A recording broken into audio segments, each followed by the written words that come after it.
Programme बड़ी बात में खुशामदीद। मैं हूं सादुल हसन। नाज़रीन, मुल्की सियासी मंजरनामे पर नौवारद इस्तेहकाम पाकिस्तान पार्टी के रहनुमाओं का आज इजलास मुनक्किद हुआ। पेट्रन चीफ जहांगीर तरीन ने वीडियो लिंक के जरिए इजलास में शिरकत की। जिला सतह पर तंजीम साजी तेज करने के साथ साथ सूबों में पार्टी को फाइल करने से मुतालिक अहम फैसले भी इस इजलास में किए गए। अब जबकि ये पार्टी भी वजूद में आ चुकी है और जल्द या बदेर मुनक्किद होने वाले इलेक्शंस भी लड़ने का फैसला कर चुकी है, इसके इंतखाबी नारों, नए या पुराने चेहरों की शमूलियत, नून लीग या पीपल्स पार्टी से सीट एडजस्टमेंट समेत इसके सियासी मुस्तकबिल पर सवालात उठाए जा रहे हैं। सबसे बढ़कर यह सवाल किया जा रहा है कि पीटीआई को प्रेस कॉन्फ्रेंस में छोड़ने का ऐलान करके आईपी में शामिल होने वाले सियासी रहनुमा इलेक्शन से चंद माह कबल अपने वोटर्स को इस नई सियासी वाबस्तगी पर एतबार करने में किस हद तक कायल कर पाएंगे। आईपीपी के पेट्रन चीफ जहांगीर खान तरीन बज़ाहिर इलाज की गर्ज से लंदन में मौजूद हैं। मुस्लिम नवाज के कायद नवाज शरीफ भी लंदन में मौजूद हैं।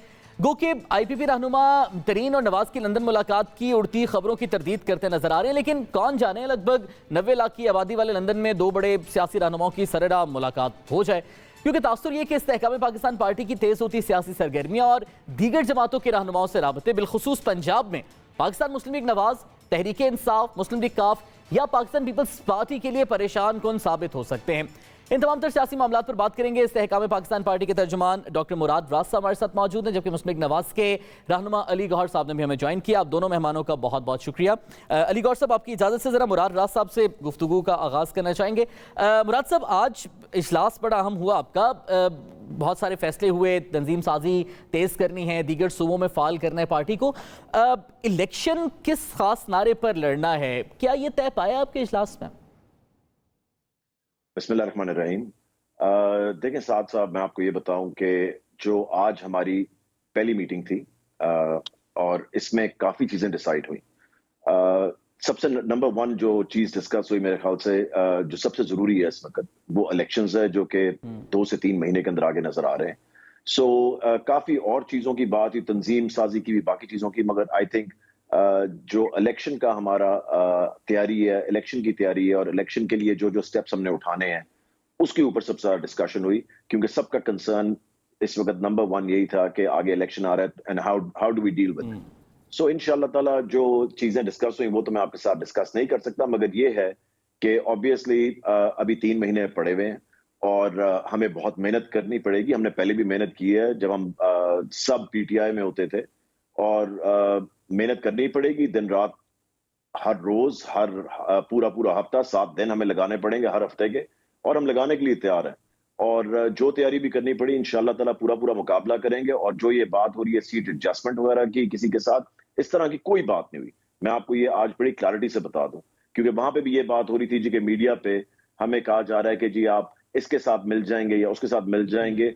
इस पे बड़ी सख्त आज बात हुई कि हमने बड़ी क्लैरिटी से कहना है कि हम एक इंडिपेंडेंट पार्टी हैं बिल्कुल, और इंशाल्लाह ताला इलेक्शन भी जब होंगे तब देखा जाएगा क्या फैसला करना है। आज के लिए मैं आपको ये बता दूं कि हमारी किसी पार्टी से बातचीत अभी कोई नहीं हो रही इसके ऊपर, और इस तरह का कोई फैसला नहीं हुआ। ज़ाहिर डॉक्टर साहब, आप खुद कह रहे हैं कि 2-3 महीने जिस तरह नज़र आ रहे हैं, ज़ाहिर इलेक्शंस अगर वक्त पर हुए तो अक्टूबर इज़ नॉट फार अवे, चीज़ें बहुत ज़्यादा तब्दील भी होती हैं। बयानिया क्या होगा जिसको लेकर आपकी पार्टी इंतखाबात में उतरेगी? कोई उस पर बातचीत तो ज़ाहिर शुरू हुई होगी।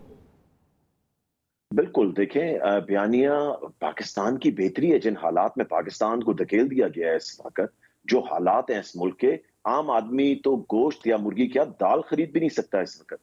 जो हालात हमने लोगों के कर दिए हुए हैं, डॉलर कहां पहुंच चुका है, इकोनॉमिक कंडीशंस देखें आप, एग्रीकल्चरल कंडीशंस देखें, हर चीज के अंदर आप इंडस्ट्रियल स्टेट हमारी इस वक्त देखें कि क्या है। It's like it's a mess complete. तो हमें जो भी है, जिस तरह हम पहले, कोई हम नए लोग तो पॉलिटिक्स में नहीं है, 15 साल तो मुझे पॉलिटिक्स में हो गए, इसी तरह बाकियों को भी हुए, और जो सारे लोग हमारे साथ बैठे हुए हैं वो पहले भी पॉलिटिक्स करते रहे हैं, MPAs, MNAs, federal ministers, provincial ministers. तो जो हमने पहले लोगों के लिए किया हम तो उससे बढ़ के करना चाहते हैं। अगर आप सिर्फ मेरा पोर्टफोलियो देख लेंगे, मैंने 3-3.5 साल में एजुकेशन के अंदर जो जो चीजें कर सकता था, अगर आप वो मेरे से पूछना चाहें तो मैं आपको पूरी एक डिटेल दे सकता हूं कि क्या क्या चीजें हमने की, जो कि पहले कभी भी नहीं हुई थी, किसी ने सोची भी नहीं थी कि एजुकेशन डिपार्टमेंट में हम ये कर सकते हैं।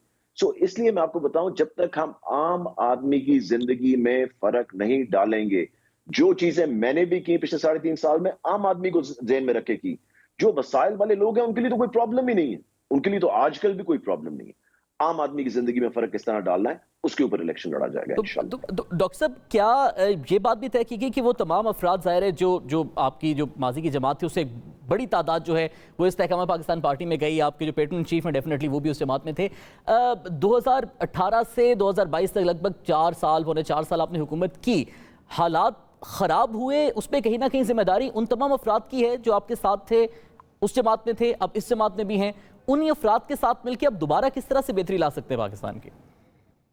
देखिए, मैं आपको ये बताऊं कि उन हालात के अंदर एक बहुत बड़ा फैक्टर जो था वो कोविड था। ठीक है जी, जो कोविड साल 1.5 साल उसने बीच में सब चीजों को, अब सारी दुनिया को अपसाइड डाउन कर दिया। सिर्फ हमें अपसाइड डाउन नहीं किया, पाकिस्तान को, सारी दुनिया को अपसाइड डाउन कर दिया। आई थिंक वो बहुत बड़ा फैक्टर था जो कि पिछली सेंचुरी के अंदर आपको नजर आता है कि इस इतनी बड़ी चीज जो हुई उसने सब चीजों को ऊपर नीचे कर दिया था। So because of that I think जो चीजें हम करना चाहते भी थे वो नहीं हो सकी, और इंशाअल्लाह ताला इस दफा हम जब इलेक्शन लड़ते हैं, इंशाअल्लाह ताला जब जीत के आते हैं और गवर्नमेंट में आते हैं, तो आप देखना कि डिफरेंट फर्क होंगे, डिफरेंट चीजें होंगी, और उन चीजों को जो कि हम समझते थे हमें पहले करनी चाहिए थी और मौका नहीं मिला, इंशाअल्लाह ताला आपको नजर आएंगी। अच्छा डॉक्टर साहब, ये जो वैक्यूम क्रिएट करना है, अब पंजाब की अगर खासतौर पर ज़ाहिर सियासत की बात करें, मुस्लिम लीग नवाज एक बड़ा स्टेक होल्डर है। 2 माह पहले की अगर सियासी मंजरनामे को देखें तो आपकी साबका जमात भी एक सिग्निफिकेंट मेजॉरिटी रखती थी हल्कों की सियासत में, इंतखाबी मंजरनामे पर। अब पीपल्स पार्टी और काफ लीग भी इस्टेब्लिश जमातें हैं, वो भी जोड़ तोड़ में मसरूफ़ हैं। कितना बड़ा चैलेंज होगा आपकी इस नई जमात के लिए इस सेटअप में वैक्यूम क्रिएट करना और अपनी जगह बना के फिर ज़ाहिर इलेक्शंस भी जीतना? देखिए, मेहनत तो करनी पड़ेगी इसमें साथ साथ, कोई there is no doubt in my mind. जो बात आप कह रहे हैं बिल्कुल ठीक है, उसके ऊपर काम आज से ही शुरू हो चुका है। और देखें, eight the end of the day आपने जाके अपने वोटर से बात करनी है, अपने सपोर्टर से बात करनी है और उनको कन्विंस करना है। ये एक वो काम है जो कि हमने पहले भी किया और इंशाअल्लाह ताला अब भी करेंगे। और उनको पता है कि हम लोग पहले भी उनके लिए, देखें बात तो हल्के से ही शुरू होती है ना, उसके बाद आगे चलती है। सो हल्के वालों को भी पता है कि हमने उनके लिए क्या किया था, डिपार्टमेंट वालों को पता है एग्जैक्टली हमने उनके लिए क्या किया था, क्या चेंजेस हम लेके आए थे, क्या नहीं लेकर आए थे। सिर्फ वापस लोगों के पास जाना है और उनको कन्विंस करना है कि what better things we can do for them इंशाअल्लाह ताला। क्योंकि या तो हमने पहले बेहतरी ना की हो ना, तो फिर आप जाके किसी को कन्विंस करें तो वो आपकी बात मानता नहीं है। क्योंकि जिस तरह अगर मैं आपको एग्जांपल दूं, 2013 से लेके 2018 तक मैं ऑपोजिशन में था। मैं अपने लोगों के लिए कुछ नहीं कर सका था, मगर मेरी अटेंडेंस पूरी थी एटलीस्ट उनके पास। जब उनको कोई इशू आता था मैं हमेशा वहां पहुंचता था। मगर 2018 से लेके 2023 तक, जनवरी तक, जो मैं उनके लिए कर सका, उनको पता है कि मैंने उनके लिए क्या क्या चीजें की, क्या नहीं की। और मैक्सिमम प्रॉब्लम्स जो थी हमने, जो कि पहले 10-10, 15-15 साल से सॉल्व नहीं हुई हुई थी, वो हमने की और करके दिखाई लोगों को। ठीक है, मुझे जरा डॉक्टर साहब, मुझे अली गौर साहब को भी शामिल गुफ्तगू करने दीजिएगा, फिर दोबारा आपकी तरफ आता हूँ। अली साहब, इस्तेहकाम पाकिस्तान पार्टी ज़ाहिर है पंजाब में खुद को मजबूत करें, इनका सियासी हक भी है, डेफिनेटली नई पार्टी है, इलेक्शंस भी लड़ने हैं, जोड़ तोड़ भी करेंगे वो। अब पंजाब में आपकी एक सिग्निफिकेंट मेजॉरिटी है, एक पंजाब की पॉलिटिकल रियलिटी है मुस्लिम लीग नवाज, और डेफिनेटली जब वो अपने वोटर्स को कन्विंस करेंगे, दीगर रहनुमाओं से बातचीत करेंगे, उन्हें शामिल करने की कोशिश करेंगे, उसमें ज़ाहिर है आपके रहनुमा भी होंगे। कितना खतरा है मुस्लिम लीग नवाज को इस्तेहकाम पाकिस्तान पार्टी से? बिस्मिल्लाहिर्रहमानिर्रहीम। देखिए, बात यह है कि हमें किसी पॉलिटिकल पार्टी से कोई थ्रेट नहीं है। और पहली बात तो ये है कि कोई भी पार्टी अगर नई बनती है और पाकिस्तान में सियासत करती है, तो मैं समझता हूँ कि ये एक खुशाइन कदम है। पाकिस्तान में नई पॉलिटिकल पार्टी को आना चाहिए। पाकिस्तान के कानून और आइन के मुताबिक उनका हिस्सा लेना उनका हक बनता है। लेकिन पाकिस्तान के बिलखसूस पंजाब के जितने भी हल्के हैं, वहाँ पर PMLN के पास हर हल्के में अपने पोटेंशियल कैंडिडेट्स मौजूद हैं। पाकिस्तान के अवाम जानते हैं कि पाकिस्तान में जब कभी भी तरक्की हुई है, पाकिस्तान में जब कभी भी तमीर और तरक्की की बात हुई है, चाहे आप चागी के मकाम के ऊपर धमाकों का जिक्र करें, चाहे CPEC जैसे प्रोजेक्ट का जिक्र करें, चाहे दहशतगर्दी के खात्मे का जिक्र करें, तो हर जगह पर आपको नवाज शरीफ का नाम नजर आता है, PMLN का नाम नजर आता है। जब कारकर्दगी की बात की जाती है, जब पाकिस्तान की तरक्की की बात की जाती है, तो पाकिस्तान की आवाम की नजरें जो हैं वो PMLN के ऊपर ही आकर ठहरती हैं। तो मैं समझता हूँ कि हमारी जितनी भी हुकूमतें रही हैं, जब जब भी हमें मौका मिला है, हमने पाकिस्तान को संभाला दिया है। और आप देख लें कि जो भी हुकूमतें जो है RTS सिस्टम के जरिए आई, जो भी हुकूमतें पाकिस्तान के निज़ाम को जो है वो मतलब है कि सोबताज करके आई, किसी पॉलिटिकल इंजीनियरिंग की वजह से आई। उन हुकूमतों के दौर में क्या हुआ? पाकिस्तान की वो मईशत जिसकी जीडीपी ग्रोथ रेट 6% पर पहुंच चुकी थी, जिसमें कि जो महंगाई की शरह थी वो 4% तक पहुंच चुकी थी। उस हुकूमत के बाद जो एक मुसल्लत शुदा हुकूमत आई, उसने पाकिस्तान की मईशत का बेड़ा गर्क किया, उसने पाकिस्तान की सियासत में इंतशार को फैलाया, उसने पाकिस्तान की तारीख में 9 मई जैसा वाक़या, जो कि हमेशा से स्याह हरूफ के साथ लिखा जाएगा, जो पाकिस्तान का दुश्मन जो है वो पाकिस्तान के 70-75 साल में नहीं कर सकता। इन लोगों ने पाकिस्तान के इदारों को मतलब है कि उन बुरी निगाहों के अली साथ गौहर साहब, देखा। ज़ाहिर है इस कारकर्दगी पर 9 मई से पहले पीटीआई की अपनी हुकूमत की कारकर्दगी पर तो डेफिनेटली मुराद राज साहब आपसे इत्तेफाक नहीं करेंगे। नई सियासी जमात आना आप सियासी मंजरनामे के लिए खुशाइन करार दे रहे हैं, लेकिन शायद खाकान अब्बासी साहब, आप ही के सीनियर रहनुमा, साबिक वज़ीर आज़म भी रहे, इंपॉर्टेंट पोर्टफोलियोज भी रखे आपके दौरे हुकूमत में, वो ये समझते हैं कि इस्तेहकाम पाकिस्तान पार्टी का अगर मुल्की सियासत पर असर होगा तो वो मनफी असर होगा। क्या मनफी असर होगा उनके नज़दीक, और पीएमएलएन की क्या राय है इस हवाले से? देखिए, वो तो शाहिद खाकान अब्बासी साहब हमारे सीनियर लीडर हैं, वो उनकी अपनी एक ज़ाती राय रखते हैं और तजुर्बा रखते हैं। यकीनी तौर पर मैं उनकी बात उनकी तरदीद या तईद करने की पोजीशन में नहीं हूँ। लेकिन ज़ाहिर है कि उन्होंने अपने तजुर्बे की बिना पर बात की है। मैं इसलिए कह रहा हूँ कि वो तो ज़ाहिर है, आप एक कंपैरिज़न पूछ रहे थे कि पीएमएलएन का किसी भी पॉलिटिकल पार्टी के साथ क्या कंपैरिज़न है। इसके बावजूद कि जब पीएमएलएन का 2018 के इलेक्शन में वोट चोरी किया गया, इसके बावजूद आप देख लें कि जनूबी पंजाब से भी पीएमएलएन ने बहुत ज़्यादा सीट्स ली और पंजाब की बड़ी पार्टी हम ही साबित हुए पंजाब असम्बली के अंदर। तो वो जिस तरीके के साथ उस मेजॉरिटी को अक़लियत में और माइनॉरिटी में तब्दील किया गया, वो आपको पूरे पाकिस्तान को पता है और पाकिस्तान के अवाम के सामने है। लेकिन बहरहाल हम बिल्कुल कतई तौर पर इसके साथ-साथ भी डिस्करेज नहीं करते। आज वो पार्टी जो पाकिस्तान के इस बयानिए के साथ खड़ी हैं, जो पाकिस्तान के इदारों के साथ खड़ी हैं, हम उन पार्टीज़ को खुशामदीद कहते हैं पॉलिटिकल निज़ाम के अंदर।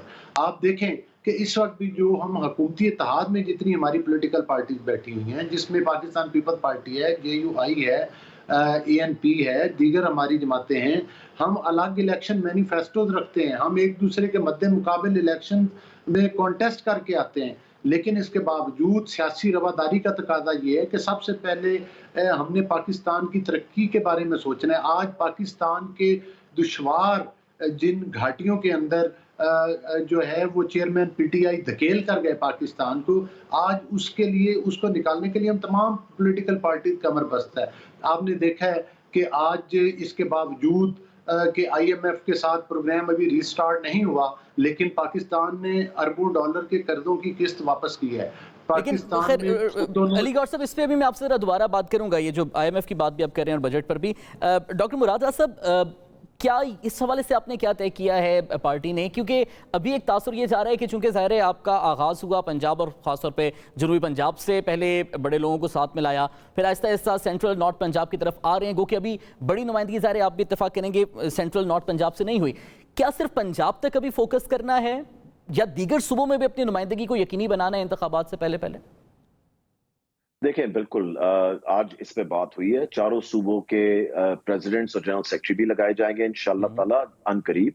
और जो वहां से लोग हैं, जिस तरह सिंध से आप देख रहे हैं कि अली जरी साहब भी आ चुके हुए हैं और इमरान इस्माइल साहब भी आ चुके हुए हैं, और हमारे वहां से कुछ MNA MPs भी आ रहे हैं।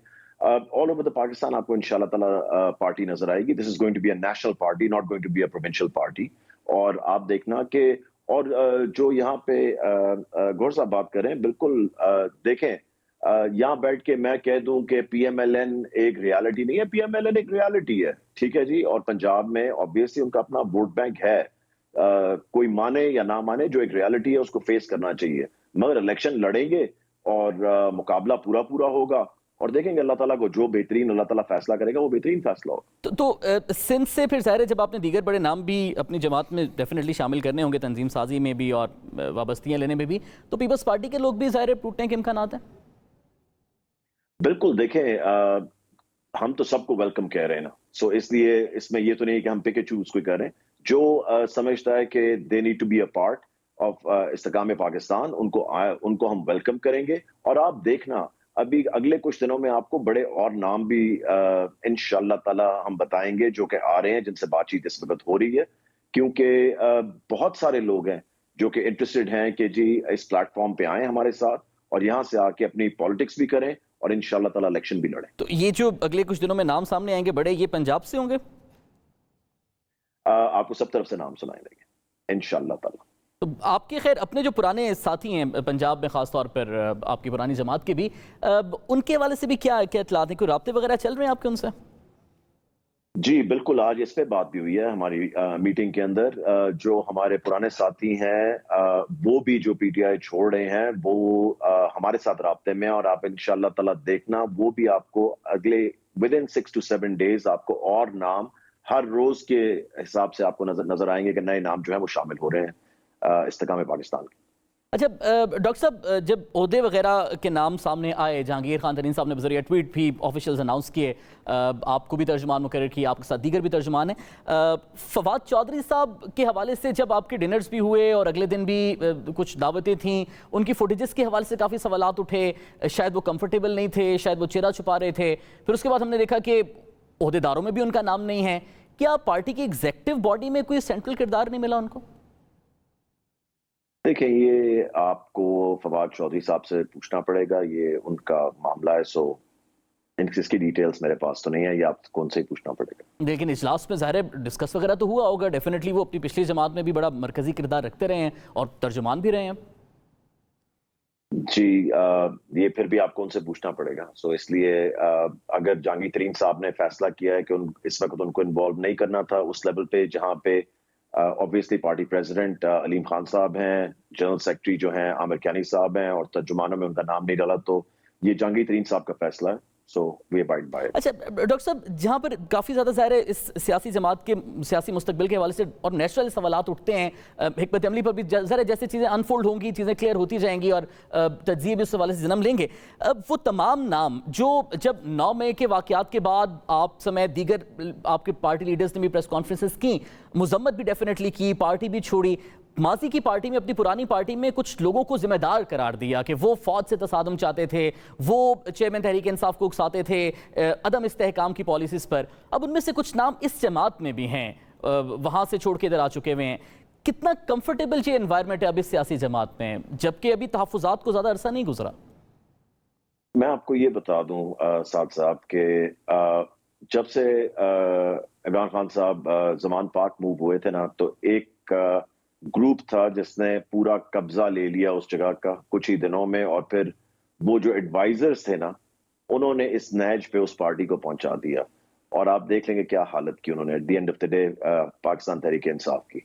सो वो एडवाइजर्स जो थे, हमारी तो यही कोशिश है सबसे पहले कि वो यहाँ पे ना आए, और अगर आ भी गए हैं तो उनका रोल जो है वो होपफुली मिनिमल पे रहेगा। ठीक है अलीगढ़ साहब, आप जिक्र कर रहे हैं ज़ाहिर 2018 के इंतखाबात का, और डेफिनेटली भी एमएलएन का बयान है कि आरटीएस पे ठा के उसे वोट बैंक छीना गया।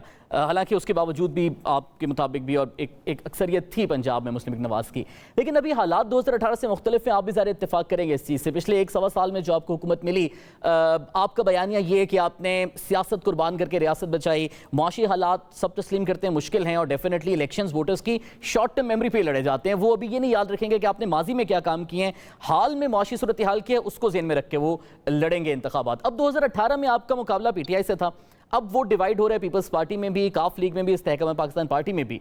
कितना अभी आपको आसान लग रहा है या कितना मुश्किल लग रहा है अपनी अक्सरियत बरकरार रखना अब इंतखाबात हुए तो? देखिए, बुनियादी बात यह है कि जब हमारा ये इलेक्शन कैंपेन शुरू होगी तो इसको इंशाअल्लाह ताला हमारे पार्टी कायद मोहम्मद नवाज शरीफ साहब जो हैं वही आकर इसको लीड करेंगे, और उनकी ज़ेरे क़यादत जो है वो पार्टी इलेक्शन कॉन्टेस्ट करेगी। दूसरी बात ये है कि चेयरमैन पीटीआई खुद ये जाती दफ़ा बता कर गए थे कि भाई मैं जो है वो बारूदी सुरंगें बिछा के जा रहा हूँ, माइंस बिछा के जा रहा हूँ, जो कि बात मैंने नहीं की, आपने नहीं की, किसी दीगर तजियाकारों ने नहीं की। ये खुद उनके अल्फाज हैं जो मैं आपको बता रहा हूँ। दूसरी और साथ ही साथ आपने देखा कि उन्होंने IMF का जो मायदा था उसकी वायलेशन की, और तेल की कीमतें कम की, दीगर चीज़ों की जो कि उनकी तयशुदा चीज़ें थी वो कम की।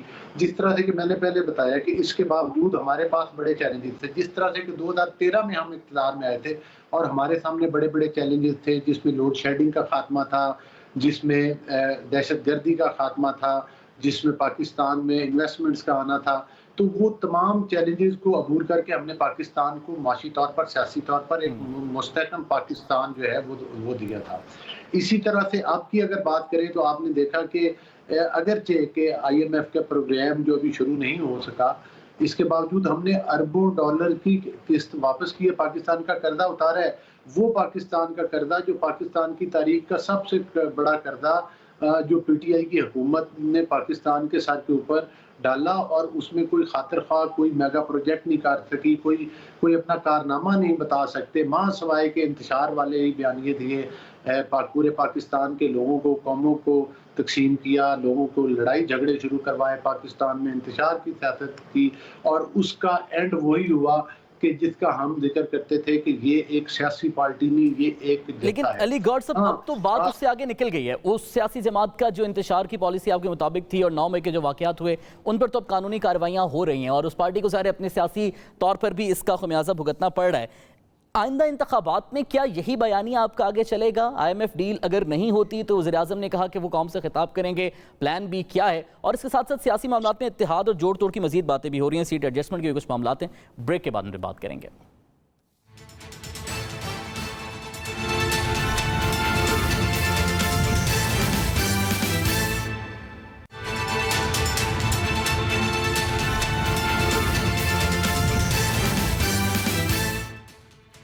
वेलकम एजुकेशन नाज़रीन। अली गौर साहब, अपने गुफ्तगू के आगाज़ में डॉक्टर मुराद राज साहब ने रद्द कर दिया तमाम तरह सीट एडजस्टमेंट और इत्तेहाद के इम्कानात को। ज़ाहिर बड़ी बातें हो रही थी कि IPP के साथ मुस्लिम लीग नवाज चल सकती है नहीं, क्योंकि अता तारड़ साहब, ख्वाजा आसिफ साहब ने तो यह बयान दिया था कि जहांगीर तरीन साहब से ज़ाहिर हमआंगी है और सीट एडजस्टमेंट हो सकती है।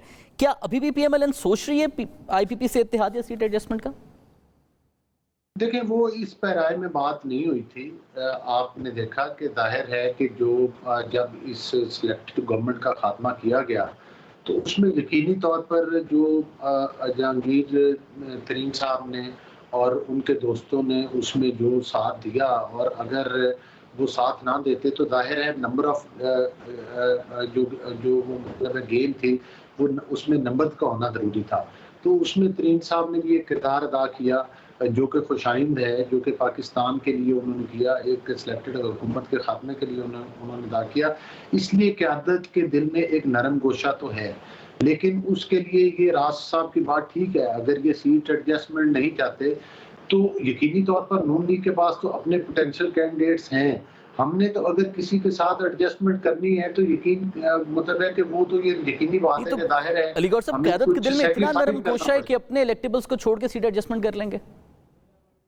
नहीं, कुछ जगहों पर मतलब है कि जाहिर है कि चाहे जितनी भी बड़ी पार्टी हो, कहीं ना कहीं कोई ना कोई क्वेश्चन ऐसा होता है कि जहां पर आप उन दोस्तों को भी एडजस्ट कर पाते हैं। जाहिर है कि जब वो लोग आए थे और उन्होंने साथ दिया था तो इसमें तो कोई दूसरी राय नहीं। जिस तरह से कि पंजाब असम्बली में उन्होंने वोट किया तो उन्होंने उस वक्त पाकिस्तान के कानून और आइन से बरअक्स एक अदालती फैसला भी आया।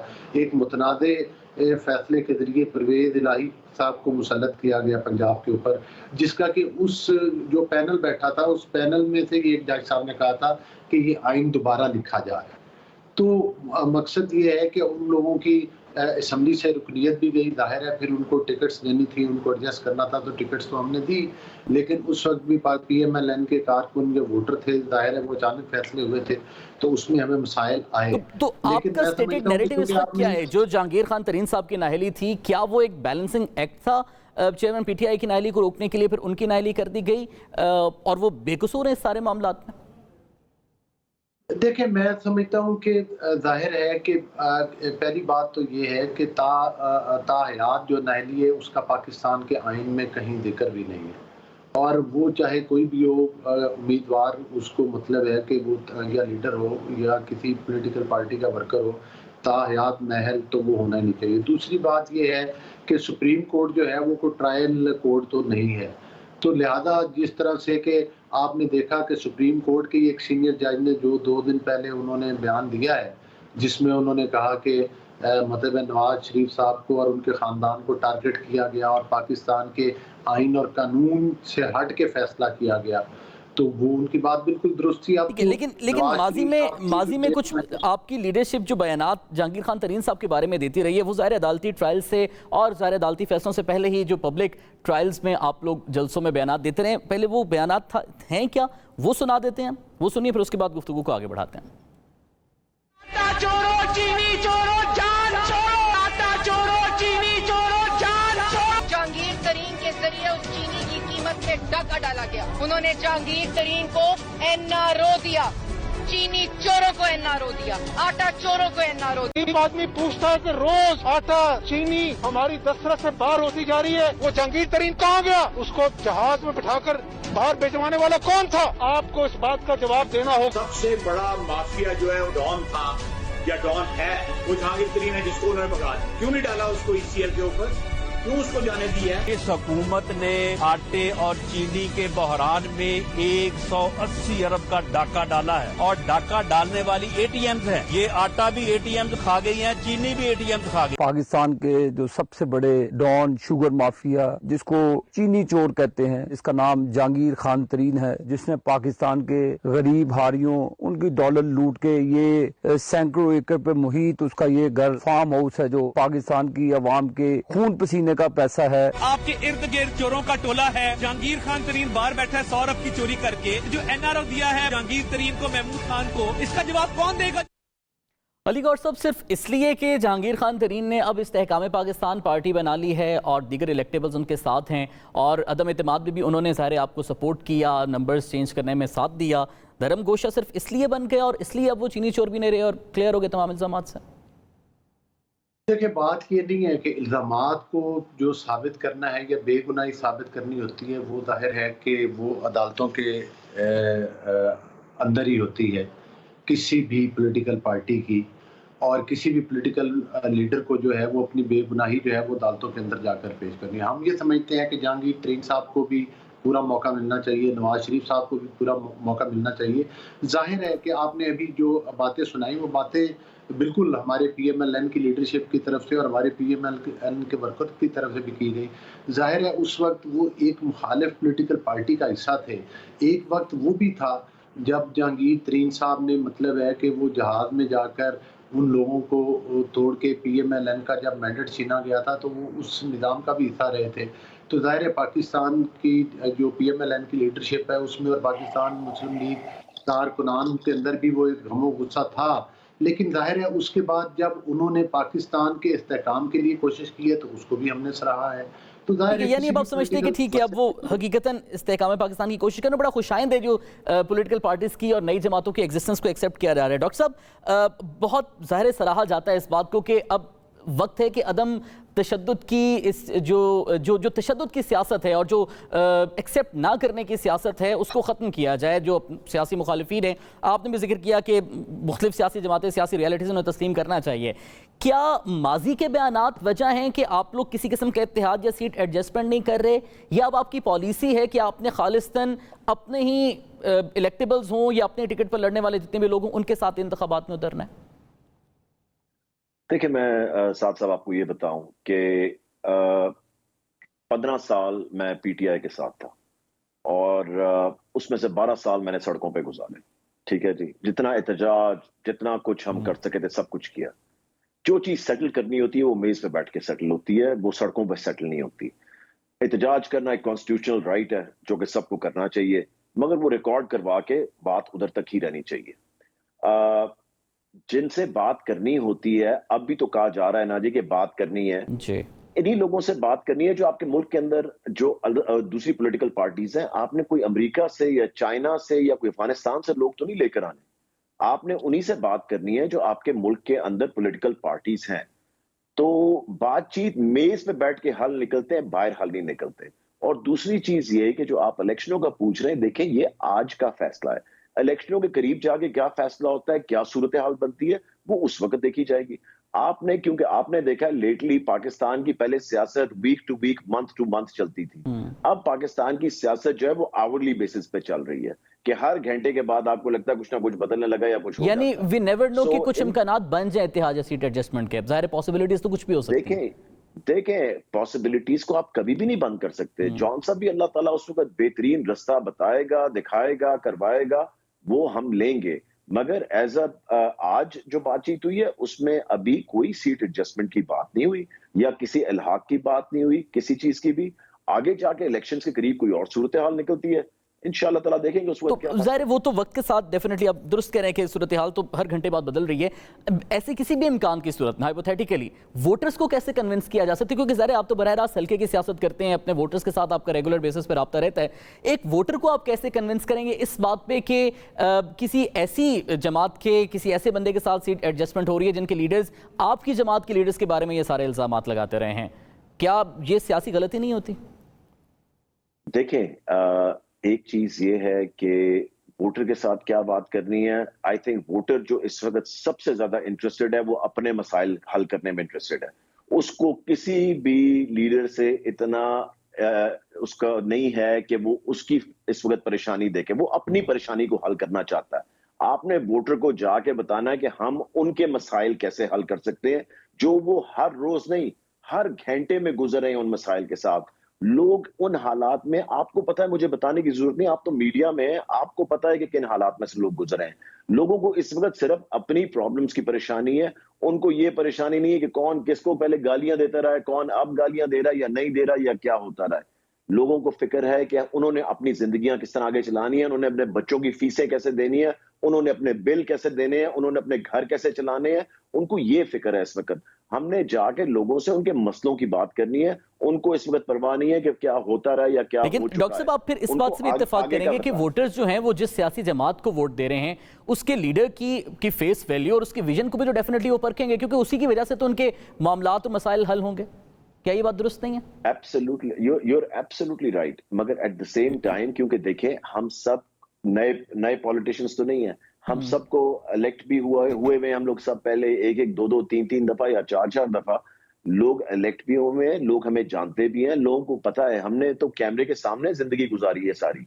सो लोगों को पता है हमारा कि जो बात हम कर रहे हैं कितनी दुरुस्त है और कितनी गलत है, कौन सच बोल रहा है, कौन झूठ बोल रहा है। तरीन साहब तो इलेक्शन नहीं लड़ सकते, तो वो किस गेन पर भी ये सारा इतना बड़ा पॉलिटिकल मूव कर रहे हैं, बैक एंड पे बैठे हैं और एक अभी से ये लग रहा है शायद जिस तरह से नाम शामिल कर रहे हैं कि एक बड़ी पॉलिटिकल पार्टी आगे हम देखने जा रहे हैं, वो किस गेन पे सब कर रहे हैं? ये देखिए, जरूरी नहीं होता कि आपको इलेक्शन लड़के ही आप सब कुछ कर सकें। एक अच्छा स्ट्रॉन्ग ग्रुप इकट्ठा करके और एक लाइक माइंडेड लोगों को इकट्ठा करके आप उन चीजों को भी बैठ के कर सकते हैं। आप उन चीजों को कर सकते हैं जो आप करना चाहें इस मुल्क की बेहतरी के लिए। उसके लिए जरूरी नहीं है कि आपने खुद भी इलेक्शन लड़ना है और खुद भी सब कुछ करना है। सो इसलिए आई थिंक उनका जो इस वक्त पॉइंट ऑफ व्यू है कि एक अच्छा हमारा ग्रुप एक जो पाकिस्तान की बेहतरी के लिए वो इकट्ठा हो जाए और उनको मिलके हम इस मुल्क के मसले हल करें। अलीगढ़ साहब, आईपीपी के साथ तो ज़ाहिर है ठीक है इम्कानात, डॉक्टर साहब ने भी कहा कि 11th आवर पे सूरत हाल बदल जाती है, मुल्क की सियासत का पता नहीं चलता। At present moment Pakistan Muslim league Nawaz, दीगर जो हुकूमती इत्तेहादी जमातें हैं, पीपल्स पार्टी हो गई, JUI या PDM की दीगर जमातें हैं, कोई उनके साथ सियासी इत्तेहाद की कोई बातचीत चल रही है आपकी जमात में? मैं समझता हूँ कि ये वो तमाम पार्टी हैं, इस तरह से कि मैंने पहले जिक्र किया, हम पहले भी एक दूसरे के मद्दे मुकाबले इलेक्शन कॉन्टेस्ट करके आते हैं और हुकूमतों में आकर असम्बली में आने के बाद इत्तेहाद बनते भी रहते हैं, इत्तेहाद टूटते भी रहते हैं। आपने देखा कि जो PTI के साथ इत्तेहाद में पार्टी थी, जब हमने अदम एतमाद किया तो उसके बाद उन्होंने हमारा साथ दिया और वो मतलब है कि उन्होंने वो जो हुआ था अदम एतमाद उसमें उन्होंने हिस्सा लिया और जो उस वक्त चेयरमैन PTI की पॉलिसीज थी उनके साथ उन्होंने इख्तलाफ किया। तो इलेक्शन में तो मुझे कोई ख़ास इत्तेहाद इस तरह से बनता हुआ फ़िलहाल तो नज़र नहीं आ रहा, लेकिन इलेक्शन के बाद फिर इत्तेहाद बन जाते हैं जब जाहिर है कि अगर कोई हुकूमत बनानी हो। लेकिन हम तवक्को करते हैं कि इंशाअल्लाह ताला पाकिस्तान में और पंजाब में जो है हम मतलब है कि सिंगल मेजॉरिटी पार्टी होंगे। लेकिन मुझे नज़र यही आता है कि हमारा जिस तरह से कि शहबाज शरीफ साहब ने जिक्र किया, पाकिस्तान के इस्तेहकाम के लिए ज़रूरी है कि तमाम पॉलिटिकल पार्टीज़ को साथ लेके चला जाए। पाकिस्तान के लिए, पाकिस्तान की तरक्की के लिए, पाकिस्तान की सॉवरेनिटी के लिए, पाकिस्तान की भलाई और बेहतरी के लिए तमाम पॉलिटिकल पार्टीज़ को संजीदगी के साथ गौर करना होगा और मिलकर पाकिस्तान की तरक्की के लिए चलना होगा। यहाँ पर तोड़ फोड़ की सियासत को, इंतशार की सियासत को, नारेबाजी की सियासत को, धरनों की सियासत को, लॉकडाउन की सियासत को पाकिस्तान के अवाम रिजेक्ट कर चुके हैं। लेकिन अली गौर साहब, इसके लिए जरूरी है ना कि जितनी भी सियासी जमातें हैं वो कम से कम इस बात पर तो मुत्तफिक हों कि कतई नजर इस बात की कि जो भी इंतखाबी नताइज होंगे उनको तस्लीम करेंगे, और अगर तहफ़्फ़ुज़ात भी हो तो तहफ़्फ़ुज़ात एक खास फोरम तक रहेंगे, लेकिन वो तहफ़्फ़ुज़ात सियासी बातचीत की राह में रुकावट नहीं बनेंगे। इस किस्म का कोई इत्तेफाक आप देख रहे हैं तमाम सियासी जमातों में इस वक्त? जी देखिए, नेचुरली जब पूरे मुल्क में इलेक्शन होते हैं तो जाहिर है कि काफ़ी मतलब है कि ज़्यादा उसमें लोगों के ज़ाती तौर पर हलकों में भी कुछ कैंडिडेट्स को तहफ़्फ़ुज़ात होते हैं। जाहिर है कि कहीं पर आवाज़ें उठती हैं, लेकिन उसका मतलब ये नहीं है कि कोई इज्तिमाई तौर पर किसी जगह पर कोई धांधली प्लान चला है। जिस तरह से कि आपने देखा कि 2000 जब 13 का इलेक्शन हुआ था तो उस वक्त भी चेयरमैन पीटीआई ने इल्ज़ाम लगाया था और अदालत में गए थे, और नवाज शरीफ साहब भी ने भी अपनी पार्टी को और उन इलेक्शन को पेश किया था। वहाँ पर ये कहते थे कि ये इज्तिमाई धांधली हुई, लेकिन अदालत में जो अदालती कमीशन बना था, जुडिशल कमीशन, उसने ये फैसला दिया था कि कहीं पर भी इज्तिमाई धांधली के जो है वो असरात नहीं देखे गए और ना ही कोई चीज़ वो साबित कर सके। जुडिशल कमीशन से अदालती फोरम्स तक तो अपने तहफ़्फ़ुज़ात के इज़हार ठीक है, लेकिन ज़ाहिर है जो सड़कों पर आना, लॉन्ग मार्चेस की सूरत में फिर प्रेशराइज करके तस्लीम करवाना अपने मुतालबात, डेफिनेटली ये चीज़ें ग्रोथ को भी रोकती हैं। अली गौर साहब, नवाज शरीफ साहब का आपने जिक्र किया, वो कब आ रहे हैं? अब इंतखाबात में तो अगर अक्टूबर में ही होने हैं या नवंबर में होने हैं, कोई ज़्यादा टाइम तो है नहीं, कब आगे लीड करेंगे वो आपकी मुहिम को इंतखाबी? देखिए, मैं समझता हूँ कि इलेक्शंस अनाउंस होने से पहले नवाज शरीफ साहब वतन वापस आ जाएंगे और आकर अपनी पार्टी की इंशाअल्लाह क़यादत करेंगे, और हम समझते हैं कि चौथी बार वज़ीर आज़म नवाज शरीफ साहब ही बनेंगे। अगरचे आज पाकिस्तान को बहुत बड़े बड़े चैलेंजेस हैं, महंगाई का चैलेंज है, पाकिस्तान में बेरोज़गारी का चैलेंज है, तो पाकिस्तान की पहले भी पाकिस्तान के इस्तेहकाम के लिए नवाज शरीफ साहब की ज़ेर क़यादत PMLN ने किरदार किया। आइंदा भी हम समझते हैं कि अवाम की जो तवक्को है और उम्मीद की किरण है वो नवाज शरीफ साहब की ज़ात है। अच्छा, यहाँ पे ब्रेक लेनी है, ब्रेक से वापस आएंगे और इलेक्शंस के हवाले से अब कुछ इस वक्त खबरें ये जन्म ले रही हैं, कुछ तज्ज़िये शहर इक़्तिदार में भी ये जन्म ले रहे हैं कि गालिबन असम्बली की मुद्दत में तौसीअ, माशी इमरजेंसी, इस तरह की कुछ चीज़ें आजकल ज़ेर बहस हैं। इन मामलों पर बात करेंगे इस ब्रेक के बाद।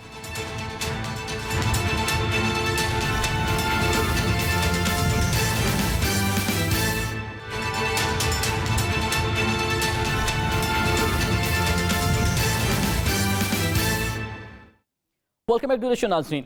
डॉक्टर मुराद साहब, अब गुज़श्ता कुछ दिनों से जब से ये बात जोर पकड़ी है कि अक्टूबर या नवंबर में इंतखाबात होने हैं, 13 अगस्त को असम्बली की मुद्दत ख़त्म होनी है, तो अब कार्ड्स पे माशी इमरजेंसी, मुल्क की माशी सूरत हाल को देखते हुए कुछ ऐसी तजावीज़ सामने आ रही हैं। कल राजा रियाज साहब ने भी कहा कि अगर गवर्नमेंट असम्बली की मुद्दत में तौसीअ का ऐलान करती है तो हम उसको सपोर्ट करेंगे। अगर ऐसी कोई कंडीशन बनती है, इलेक्शंस डिले होते हैं 6 माह के लिए या कुछ इस तरह से, IPP का स्टांस क्या होगा? देखिए, हमारी तो कोशिश है कि होपफुली इलेक्शन डिले ना हो, क्योंकि देखिए eight the end of the day आपको इंटरनेशनली भी देखना होता है कि लोग आपको ट्रस्ट तब करते हैं जब एक गवर्नमेंट हो जिसके पास मैंडेट हो, और एक फ्रेश इलेक्शंस जो हैं मेरे ख्याल से जितनी जल्दी करवाए जाएंगे, टाइम पे करवाए जाएंगे, जल्दी तो नहीं, जब टाइम आएगा उनको टाइम पे करवाएं, ताकि आपकी एक इंटरनेशनल स्टैंडिंग बनती है उसके साथ कि और आपको सपोर्ट भी मिलती है इंटरनेशनली जब एक गवर्नमेंट के पास 5 साल का मैंडेट होगा और एक इलेक्टोरल मैंडेट होगा। So and then it will I think it'll be the best thing for the country. बिल्कुल दोस्त, ये तो इसमें कोई शक नहीं कि फ्रेश मैंडेट के साथ जो ऑब्वियसली इलेक्शंस के बाद आएगा, फ्री एंड फेयर इलेक्शंस के बाद सियासी अदम इस्तेहकाम हल होने की तरफ जाएगा और माशी अदम इस्तेहकाम भी तभी हल होगा। अली गौर साहब, हुकूमती इत्तेहादी जमातों ने तो मुत्तफ़िका तौर पे फैसला करना है असम्बलियों की मुद्दत के हवाले से क्या मुस्तकबिल होना। आइन तो क्लियरली कहते हैं कि आपने 13 अगस्त को असम्बलीज डिसॉल्व हो जाएंगी और फिर 2 माह बाद इलेक्शंस होंगे। मुस्लिम लीग नवाज क्या सोच रही है इस हवाले से? क्या कोई इस तरह के ऑप्शंस हैं कि मुद्दत में तौसीअ असम्बलियों की और इलेक्शंस आगे कराने? देखिए, बात ये है कि एक तो बुनियादी बात है कि पीएमएलएन और हमारी लीडरशिप जो है वो यकीनी तौर पर हम कोई ऐसा कदम नहीं उठाएंगे जो पाकिस्तान के कानून और आइन से बालातर हो। अगर पाकिस्तान के आइन में इस चीज़ की इजाज़त है कि असम्बली की मुद्दत की तौसी की जा सकती है और अगर उसकी ज़रूरत महसूस हुई तो तमाम पॉलिटिकल पार्टी से मुशावरत के बाद फैसला किया जाएगा। ये किसी एक पार्टी का फैसला नहीं होगा, लेकिन ये बातें मैं समझता हूँ कि गलत वक्त है। अगस्त में असम्बली की मुद्दत ख़त्म हो रही है और उसके बाद फ़िलहाल यही है कि जो भी मुकर्रर टाइम बनता है अक्टूबर का या नवंबर का, उसमें इंशाअल्लाह ताला इंतखाबात होंगे। डॉक्टर साहब, जवाब ये बनाया जाता है कि मुल्क की इस वक्त मौशी सूरत हाल ऐसी शायद नहीं है। अगर IMF के साथ एग्रीमेंट नहीं होता, ग्रांट नहीं मिलती, तो जो बजट में रिलीफ दिए गए हैं डेफिनेटली वो भी किसी काम के नहीं रहेंगे क्योंकि पैसा नहीं होगा उसके लिए। तो अगर ये जवाब बना के इलेक्शंस डिले करने की कोई पॉसिबिलिटी निकाली जाए कोई भी किसी किस्म की, क्या आप ये नहीं समझते कि इससे मसाइल मजीद गंभीर होंगे बजाय इसके कि हल होने की तरफ जाएं? मेरे ख्याल से पैसे साइड पे करने पड़ेंगे। I think there is no other way out, और वो करना पड़ेगा, अगर उसके बगैर ये होगा नहीं। सो इसलिए क्योंकि पैसे भी रखने पड़ेंगे, बाकी फैसिलिटीज भी करनी पड़ेंगी, जो फैसिलिटीज चाहिए इलेक्शंस के लिए वो सबको पता है, सिक्योरिटी के मसले, बाकी सब चीजें। I think it has to be done, और इंशाल्लाह ताला पाकिस्तान की देखें, पाकिस्तान को आगे चलाना है, इसी तरह इन्हीं हालात में हम चलाते रहे। आई थिंक एक गवर्नमेंट को आना पड़ेगा जिसके पास ऑब्वियसली अवाम का मैंडेट होगा, और जिसको भी मिलता है, आई मीन उसको चलाने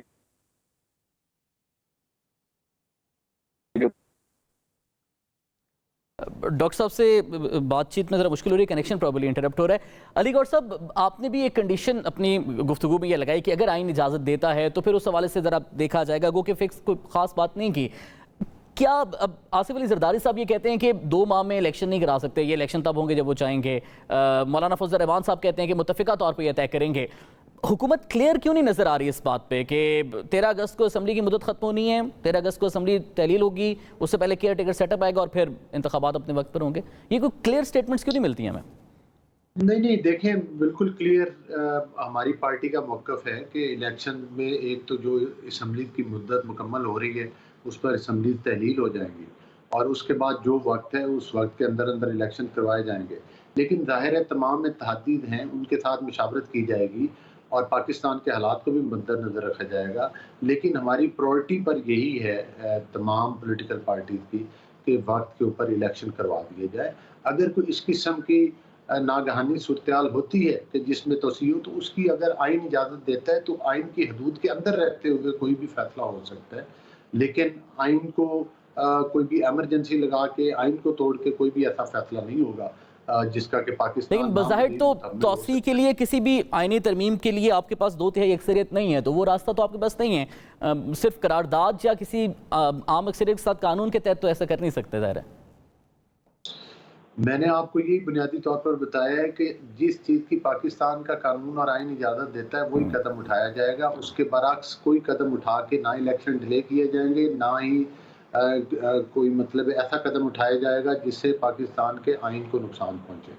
पहले भी जाहिर है, आपको पता है कि इलेक्शन कमीशन ऑफ पाकिस्तान ने साबका हुकूमत जो थी उसको कई खतूत लिखे कि आप मरदमशुमारी करवाएं, लेकिन उससे उन्होंने डिनाई किया। फिर आपने देखा EVM के ज़रिए इलेक्शन चुराने की भी एक मनसूबा साजी सामने आई थी। वो तमाम चीज़ें फिर आपको पता है कि वो वक्त के साथ साथ कामयाब वो साजिशें ना हो सकी और वो तमाम साजिशें आहिस्ता आहिस्ता दम तोड़ गई। तो हम तो पाकिस्तान और कानून और आइन को बचाने के लिए हमने तो बहुत सारी सजाएं। अली गौर साहब, ज़ाहिर है अभी आज 13 जून है और एग्जैक्टली 2 माह बाद असम्बली की मुद्दत है, कौमी असम्बली की जो खत्म होनी है। आप क्या समझते हैं कि कब तक आइडियली ये जो केयर टेकर सेटअप का प्रोसेस है, नाम तजवीज़ करना, वज़ीर आज़म और जो अपोजिशन लीडर हैं उनमें मुशावरत होना, ये कब तक शुरू हो जाना चाहिए अमल ये वाला? मेरा ख्याल है कि ये विद इन मंथ ये तमाम चीज़ें आपको क्लियर हो जाएंगी। और जाहिर है कि अभी तो बजट चल रहा है, अभी बजट पास होना है, फिर उसके बाद जो है मतलब है कि उसके ऊपर जो भी उस बजट के अंदर चीज़ें हैं उसके समरात तो आवाम तक भी पहुंचना है। इंशाल्लाह हमारी कोशिश जल्द से जल्द हो जाए। जिस तरह से कि पाकिस्तान में अचीवमेंट है सस्ता पेट्रोल, वो जो झूठ बोलते थे कि रशिया के साथ कोई जब मुआहदे होते हैं तो फिर उनका पता भी चल जाता है। सस्ती LNG का मुआहदा आपके सामने आ गया, सस्ते पेट्रोल पाकिस्तान के अंदर पहुंच चुका है। बट ये तमाम अच्छी खबरें हैं, ये पाकिस्तान के अवाम तक पहुंच भी चुकी हैं और पहुंचनी भी चाहिए आपके चैनल के थ्रू, दीगर चैनल के थ्रू। तो इंशाल्लाह पाकिस्तान का मुस्तकबिल रोशन है। जो शरपसंदों का टोला था वो अपने अंजाम को पहुंचा, और जिन लोगों ने पाकिस्तान के नैरेटिव का साथ दिया, पाकिस्तान की मैं समझता हूँ सलामती के इदारों के नैरेटिव का साथ दिया, मैं बिल्कुल उन लोगों को कदर की निगाह से देखता हूँ, अगरचे वो PTI से भी आए। इस चीज़ का तो हमें इतराफ़ करना चाहिए, इख्तलाफ राय अपनी जगह पर सही, लेकिन जो सही किसी की बात होती है उसको तस्लीम भी करना चाहिए। अली गौहर साहब, ज़ाहिर आप भी बजट का जिक्र कर रहे हैं और कामयाबियों का जिक्र भी कर रहे हैं। वज़ीर-ए-आज़म कहते हैं कि गो के तरजीह तो, और वज़ीर ख़जाना भी कहते हैं कि IMF है, अगर डील ना हुई तो वज़ीर-ए-आज़म कौम से खिताब करेंगे। क्या आप लोगों के दरमियान बातचीत चल रही है? क्या कहेंगे, कौम को कैसे एतमाद मिलेंगे? क्योंकि बज़ाहिर तो ये लग रहा है कि IMF से पैसे आएंगे तो बजट के जो रिलीफ्स हैं वो ज़ाहिर मिलेंगे, और अगर IMF डील नहीं होगी तो दोस्त ममालिक भी खास मदद तो नहीं करेंगे। नहीं, ये बात नहीं। हमारे दोस्त ममालिक ने पहले भी, आपको पता है कि बड़ी फ़राख दिली का मुज़ाहरा किया और पाकिस्तान को माशी तौर पर कभी भी तनाई का शिकार नहीं किया। अगरचे साबका हुकूमत ने, आपको पता है कि मिडल ईस्ट के हमारे जो ममालिक थे उनके साथ तल्लुकात ख़राब किए, खारजा पॉलिसी उसको तन्हाई का शिकार किया। फिर आपको पता है कि CPEC जैसे प्रोजेक्ट को भी जो है वो बंद कर दिया गया। तकरीबन आज CPEC के प्रोजेक्ट को रीस्टार्ट कर दिया गया है। पाकिस्तान में सस्ता पेट्रोल आ चुका है, पाकिस्तान की मईशत बेहतरी की तरफ जा रही है, पाकिस्तान के कर्जे IMF के बगैर भी अरबों रुपए के कर्जों के साथ अदा की गई हैं। तो मैं समझता हूँ कि ये और साथ साथ लोगों को रोज़मर्रा की अशिया में भी रिलीफ दिया गया है, कीमतों में, किसानों के लिए अच्छा पैकेज दिया गया है। तो मैं समझता हूँ कि ये अच्छी खबरें भी हैं, और आने वाले वक्त में इंशाल्लाह थोड़े वक्त में ज़्यादा अच्छी खबरें आई हैं, और इंशाल्लाह अगर जब इलेक्शन के बाद हुकूमतें कायम होंगी तो पाकिस्तान को की मईशत को और सियासत को मज़ीद इस्तेमाल। तो वज़ीर-ए-आज़म कौम से क्या खिताब करेंगे अगर IMF की डील ना हुई तो? जाहिर है कि वो जिस तरह से कि आपने कहा कि वो उन्होंने कहा है कि अगर IMF की डील नहीं भी होती, और डार साहब ने भी, आपको पता है, बड़ा वादे कहा है कि जो लोग ये ख्वाब देखते थे कि पाकिस्तान, और प्रोपेगेंडा करते थे कि पाकिस्तान डिफ़ॉल्ट की तरफ जा रहा है, आज उनके ये मज़मूम अज़ाइम जो हैं वो कामयाब नहीं हुए, उनके वो ख्वाब अधूरे रह गए, चिकनाचूर हो गए कि पाकिस्तान IMF के बगैर भी ना ही डिफ़ॉल्ट की तरफ गया, ना डिफ़ॉल्ट हुआ, और ना इंशाल्लाह डिफ़ॉल्ट की तरफ जाएगा। ज़ाहिर है कि प्लान एक तो नहीं होता कि क्या हमारे पूरे पाकिस्तान की मईशत का इन्हिसार सिर्फ IMF पर तो नहीं है। तो वज़ीर-ए-आज़म साहब के पास, वो समझते हैं कि मियां नवाज शरीफ साहब की ज़ेरे क़यादत उनके पास विजन है, और हमारे पास भी प्लान मौजूद है, वक्त आने पर वो भी बता दिया जाएगा इंशाल्लाह। ठीक है, बहुत बहुत शुक्रिया अली गौहर साहब। डॉक्टर मुराद असलम हमारे साथ मौजूद थे। नाज़रीन, प्रोग्राम बड़ी बात से मुझे इजाज़त दीजिए, आपसे दोबारा मुलाकात होगी अल्लाह ने के बाद।